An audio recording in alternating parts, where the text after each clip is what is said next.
Selamat pagi anak-anak. Hari ini sebelum kita mulai proses pembelajaran kita, Pak Agus akan pimpin kita dalam devosi ya. Mari kita berdoa. Semua anak-anak sikap berdoa. Mari kita berdoa.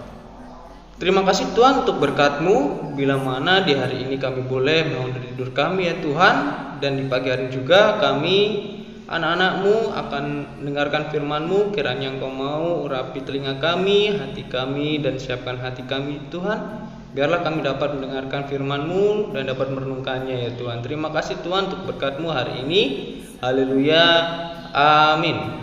Ya, Bapak sapa sekali lagi ya. Selamat pagi anak-anak. Oke, devosi kali ini kita ambil dari kitab Kejadian 21 ayat 1 sampai yang ke-7. Kejadian 21 ayat 1 sampai yang ke-7 ya. Anak-anak boleh membuka Alkitab anak-anaknya masing-masing ya. Nah, di dalam Kejadian 21 ayat 1 sampai yang ke-7, Pak Agus akan membaca judul besarnya saja gitu ya. Pak Agus nanti anak-anak dapat membacanya secara mandiri di rumah ya, di kitab Kejadian 21 ayat 1 sampai yang ke-7 ini. Nah, kita mau membahas tentang apa? Yaitu tentang Ishak lahir atau ya. Di dalam Kejadian 21 ini membahas tentang kelahiran Ishak. Nah, ketika anak-anak baca nanti akan anak-anak mengerti ya, paham ini ceritanya tentang apa. Nah, dari bacaan kita ini Pak Agus mengambil tema yaitu Allah menepati janji dengan caranya. Allah menepati janji dengan caranya. Kenapa ya Pak Agus kok mengambil tema ini ya? Nah, anak-anak Pak Agus akan menceritakan secara singkat tentang isi dari kitab ini ya. Nanti anak-anak bisa lebih memahaminya dengan membaca secara mandiri ya. Nah, jadi kitab Kejadian 21 ayat 1 sampai ke-7 ini membahas tentang kelahiran Ishak. Nah, kalau kita mendengar cerita tentang kelahiran Ishak itu kita akan terheran-heran sekali ya. Kita akan terkagum. Lalu pertanyaan yang muncul itu yang terpop up, kok bisa gitu ya. Nah, kenapa kok bisa? Nah, kalau kita melihat bahwa Ishak ini dilahirkan dari seorang ibu yang bernama siapa? Bernama Sarah. Nah, Sarah pada saat itu saat mengandung Ishak, ini usianya sudah tua, ya. Kalau untuk sekarang ini udah nenek-nenek kita bilangnya ya. Usianya berapa? Ada yang tahu? Usianya 90 tahun, ya. Kurang lebih 90 tahun pada saat mengandung Ishak. Lalu Abraham itu adalah ayah dari Ishak. Nah, Abraham pun ini sudah tua juga ya.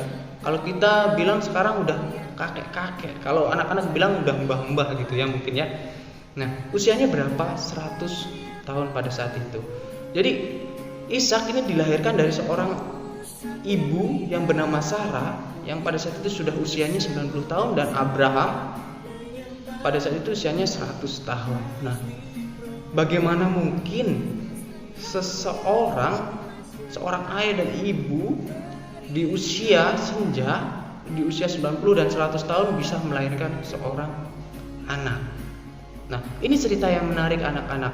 Kenapa bisa? Ya, padahal sudah tua. Kalau secara biologis, ya, kalau secara hubungan suami istri mungkin sudah tidak bisa ya untuk mengandung ya usia segitu ya, untuk mengandung apalagi untuk melahirkan.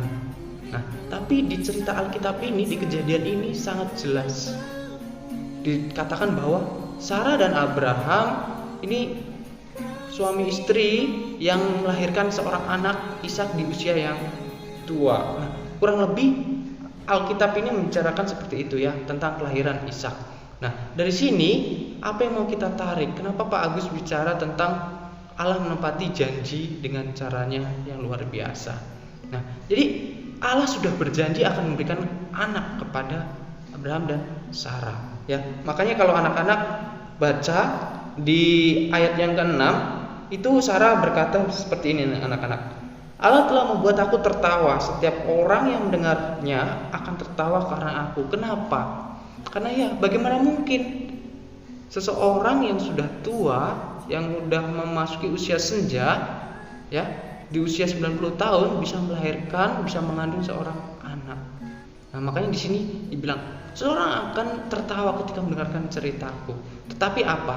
Tetapi satu hal yang Bapak tekankan. Bagi Tuhan tidak ada yang mustahil. Ketika Tuhan sudah berjanji, ketika Tuhan sudah berkati, janji itu akan ditepati. Cuman yang kita tidak tahu adalah kapan waktunya Tuhan akan menepati janjinya. Tapi kita harus percaya. Nah, di sini Abraham dan Sarah ini beriman, gitu ya. Mereka beriman bahwa Tuhan akan memberikan seorang anak, dan ya, waktu Tuhan adalah waktu yang indah. Di masa senjanya yang mungkin seorang orang lain itu tidak percaya, tapi bagi Tuhan tidak ada yang mustahil. Ya. Nah, misalnya anak-anak saat ini anak-anak mungkin memiliki harapan ya. Mungkin anak-anak saat ini berharap, kapan ya aku bisa bersekolah lagi secara offline di sekolah tatap muka, bertemu dengan teman-teman. Itu mungkin kerinduan anak-anak ya.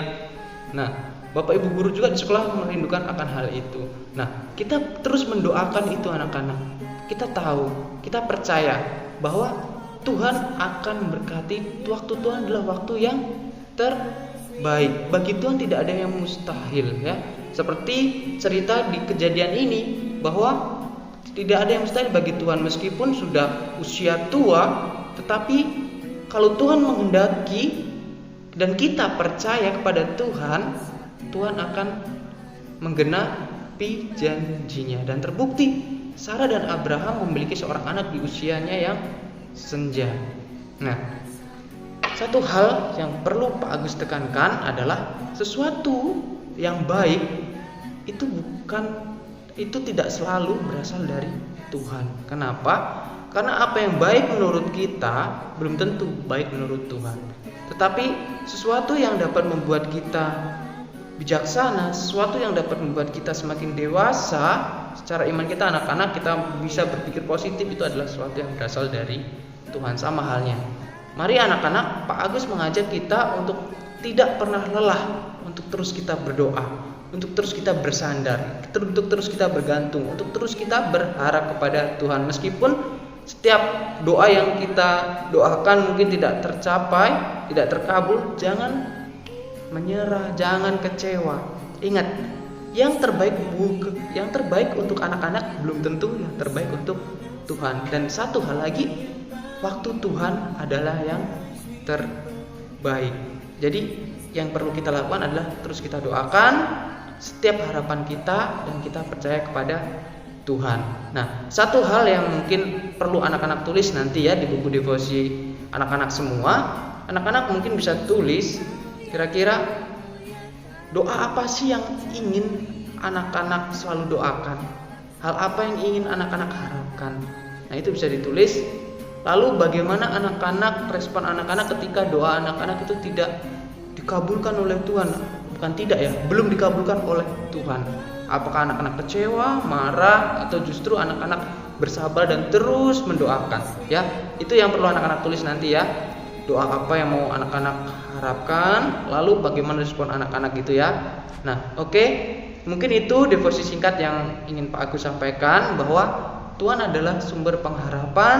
Jangan pernah lelah untuk berdoa kepada Tuhan, berpengharapan kepada Tuhan. Karena apa? Karena Tuhan akan menepati janjinya dengan caranya.